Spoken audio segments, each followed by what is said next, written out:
Well, we did it. We are debt-free again.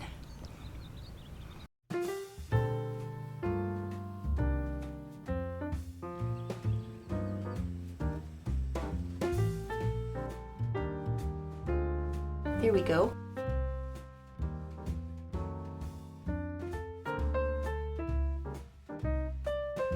Yeah. Wow.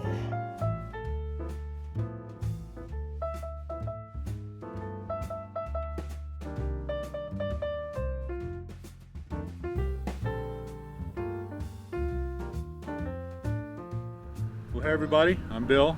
And I'm Elizabeth. Live simple. Live free.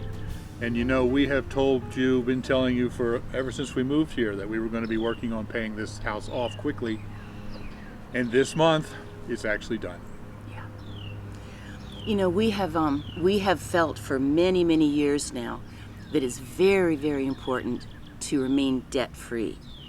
And living up in Pennsylvania, we're living debt-free, and really grateful to be able to do that. So it was not a light decision for us to not only do the move, but to buy a house and then be in debt again. But it was very, very necessary because, you know, Pop had gotten to the point where he just wasn't going to be able to take care of himself in his little senior apartment anymore. And so we got this place, moved him right here with us. And oh goodness, the Lord was so good about the timing, because the time he's been here with us started just about the time that the pandemic was really starting to happen. And Yeah, it started about a month after we brought him down here. Yes, yes. And in his little senior apartment, close to a hospital there, not too far from New York City, it would have been very difficult for us to be able to even go see him because they had to be so strict about COVID. And so I just, I'm very, very grateful that he's been here with us. I'm just really glad that we could have him here with us during this time. I think he loved it, you know, and so it was just a good idea for us to get this place. I've also loved the fact that it's, you know, we hadn't been around our son, living near our son for 20 years, so being close to him and his wonderful wife and those gorgeous grandkids, I've loved that. We had 4 generations close together for a good long time there. Mm-hmm. And so, you know, it was very worth it no matter what for us to make this decision so that Pop had this time with us. We just wanted to let you know we had a very uneventful trip up to Pennsylvania, and just a lovely small family service, and it was just full of the Lord's love. And so we're back home now, and just wanted to share with you how that in many ways this turned out to work out very, very well for us. I really struggled for a long time about taking on any debt again. And but then finally, when we realized that my father just simply needed us, Yeah. he couldn't continue to live alone anymore. That's kind of what pushed us over the edge, because Sure. what are we going to do? We can't live in our little tiny house with him there. We just didn't have room. We had to do something. So that's what pushed us over the edge. But we were still determined to get out of debt as fast as we can. It's still very important to be out of debt. How did we do that? How do we get out of debt in 16 months?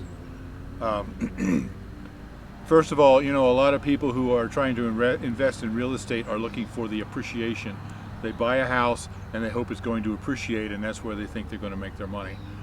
In real estate, you make your money when you buy your house, not when you sell it.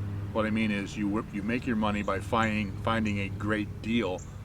That way, even if it doesn't appreciate, you've still earned money in the house. Or made it much more affordable. Right. Yeah. So that's basically what Barry did. When he found this house, this was a foreclosure from a bank, and he got it for a steal. I mean, just really excellent price on it. So right up front, that was one of the main things, is that we got a great deal on it. And then, Well, and can I add too? Sure. One of the factors has been that not only is it a great deal, but even though it's much bigger than our little 250 square foot tiny house, it's still a small old house. Yeah, 900 square feet. Yeah, it's nothing fancy. We love it, but it was a good deal on just about enough room for us to be able to have Dad here and be okay. Yeah. Yep. And then, as you know, we were debt-free for quite a while before that we moved down here, and that meant that we were able to save a lot more money than most people can, because think about how much you spend right now on your mortgage or your rent, car payments, credit cards, all that put together. Higher insurance because there's car payments. Yeah. Yeah. That could very easily be $2,000 or more a month that you're spending on all of that. Well, by eliminating all of that debt that we had, we were able to save that money every single month. Yeah. So we were putting that money in the bank every month before we moved down here. Yeah, we were saving really diligently. Yeah. And then, of course, when we moved, we sold the little tiny house on the property that it was on. Now, that wasn't a huge thing because it was a tiny house. Right. A retired gentleman moved in from the city, and he seemed to be delighted with it. And so it was a win-win. It gave us some money we needed and gave him a wonderful place to be able to live really reasonably. Yeah. So then we had that money from the proceeds of the sale of that house to add to our savings. And by the way, when we were up there last weekend for my father's funeral, we drove past the little tiny house just to see. I was expecting to see that he had completely raised the whole thing and put a new mobile home on it or something. It was just as we left it. There was nobody home. We didn't see him or talk to him or anything. But it was just as we left it, and it was obvious that he was actively using the fireplace because he had new firewood out there and all that sort of thing. It looked like he had, as we drove past, it looked like he had a nice little table and chairs out in the sunroom. Yeah. So it looked very loved and very peaceful there. Right. Yep. So that just made us feel very good to see that someone else has moved in and basically hasn't really changed it from all the improvements that I made on it. So. Yeah, he liked it. Yeah. Yeah. So anyway, so then when we bought this house, like I said, we had the savings that we had plus the proceeds from the house, from the sale of the tiny house, and that allowed us to have a fairly large down payment on an already inexpensive house. Yeah. And so that meant our mortgage payments on this house were pretty low. But because we had no other debt, we were still able to continue to accelerate the payments. And all the money that we were putting into savings up there, we have put all of that, every penny of it, into paying off this house. Yes. And yeah. I'll say that we have tried to live very, not uncomfortable, but careful and frugal, because we really wanted to be able to be out of debt again. And so we really, about every spare penny, Absolutely. that didn't go into stuff that we needed to build or needed to do. Our lifestyle has still stayed really simple, and every penny went into paying the house off. There were a lot of other things we could have done with that money, and if we had the average mentality about money and debt, we would have done that. Yeah, it just, our vehicles are old, but with just a little bit of repair every now and then, they're fine. Yeah. They do great, Yeah. And so just by sinking all of that money in, it got us where we wanted to be. Yeah. Also, quite frankly, our income has slowly increased over time as our business continues to grow. And as it should, Yeah. it's been slowly growing. And we have several different streams of income actually from online, and so not that we're rich by any No. stretch of the imagination, but increased income is always good, right? So we took all of that extra income and put it right onto the house. Yeah, the important thing has been for us to not get used to living a little bit more extravagantly because we have the money for it. Right. But to just enjoy knowing that anything that came in, we could take advantage of putting it on the house. An income tax refund, just anything that came in like that Right. would go onto the house. The Lord gets His part first, which is a great joy, but then the house was like our next thing.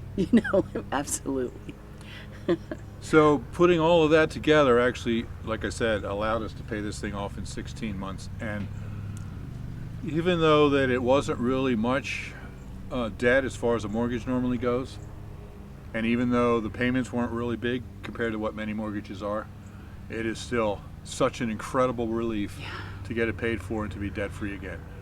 I hate debt. I just don't want to promise away future income because you don't know if you're going to earn that income. and I don't want to be there anymore. Right.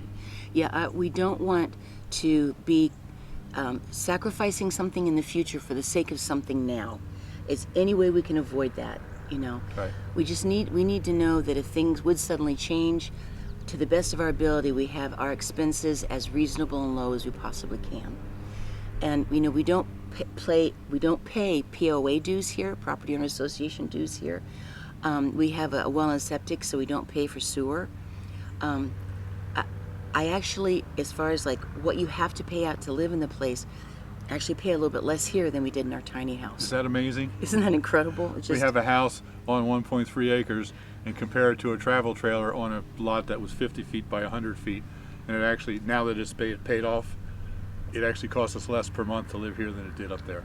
it's just the grace of God. And the electricity. Is less. Yeah.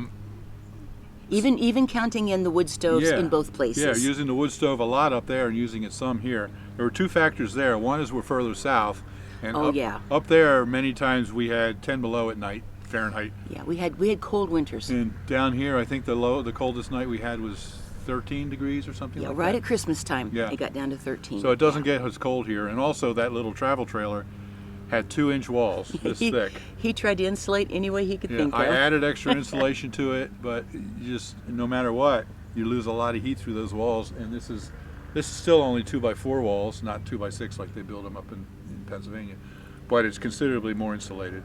And were our electric bills comparable for in the middle of the winter? Well, if we used wood all the time up there, absolutely all the time, you know, and with that tiny stove, we still had to kick in our electric heat just during some of our sleeping hours. So there were times. And whenever we were gone. And when we were gone, yeah, just to keep pipes from freezing. I would say it was not unusual to have a $250, $300 electric bill over the winter, which we budgeted for all year round, you know, ourselves. We would budget for it. I can tell you that in here, I think the highest electric bill I've had, and quite honestly, that was including the fact that, you know, up until Pop got so sick, he heated his room more than we did. In other words, he needed a little bit more electricity, which was fine. So we heated the house, and then he had a little electric plug-in heater in his room to bring it up even warmer because he needed the extra warmth. Yeah, it was a nice little safe radiating little heater, you know. But anyway, I think the highest I can remember this entire season was 186. Yeah. Yeah. So that's another thing, just with the warmer climate, better insulation, you know, or even our electric costs are less, which just amazes me. So it costs us less now per month to live here than it did up there in that little tiny house. Yeah. Of course, it costs us a lot more to buy the place. Well, yeah, I mean, we did have to, we had to make sure that, you know, it was an interesting moment. I think it happened yesterday. I have quite honestly been taking care of just everyday stuff. You have to, but I've been so kind of consumed with how Pop was doing, what did he need, what was happening, trying to take care of everything, make all the arrangements and everything. And there's still some things that need to be settled and everything, but I was sitting just talking to my daughter-in-law yesterday, and it hit me. It was the first time it hit me that the house is paid for by the end of this month. I mean, it's like it just hadn't really hit me yet. And I was like, wow, oh man, thank you, Lord, we are out of debt again. Whew. You know, it's kind of a really amazing feeling. And I think only the Lord could have worked something out where we could be closer to the kids up here, which we had not had time around in so long, and be in a little place I love so much, with some land we can grow things on and still be able to get out of debt again. Yeah. Wow. So quite grateful. So if you're wondering about this debt-free thing and how you can do that. Yeah. How do you get debt-free and stay debt-free? Yeah, I actually taught a debt elimination seminar a couple of months ago that will teach you how to use your current income to get out of debt, including your mortgage, in an average of 7 years or less. If you haven't seen that, I will put a link in the description down below to that playlist and on the end screen so that you can see that and you can see the principles that we use to get out of debt and to stay out of debt. Just if there's any way that we can help. Yeah. That is a big factor in the fact that we talk about living simple and living free, because it gives us a chance to have much more control over what we do with our money, and to be able to pay things right when they're due and be ahead. And it's a lot less stress. Yeah. A lot less stress. Yeah. Well, that's about it. Thank you for sharing in our great news. Yeah. I think Pop would still want us to be in great joy. For one thing, he was very frugal, so he was pretty proud of us doing that, and he would be quite. I'm sure he's quite delighted in heaven. Yeah. So, yeah. All right, everybody. Thanks for listening. Live simple. Live free. You be blessed. We'll see you next time. All right, we love you guys. We'll see you soon. Bye-bye. Bye-bye. Bye-bye.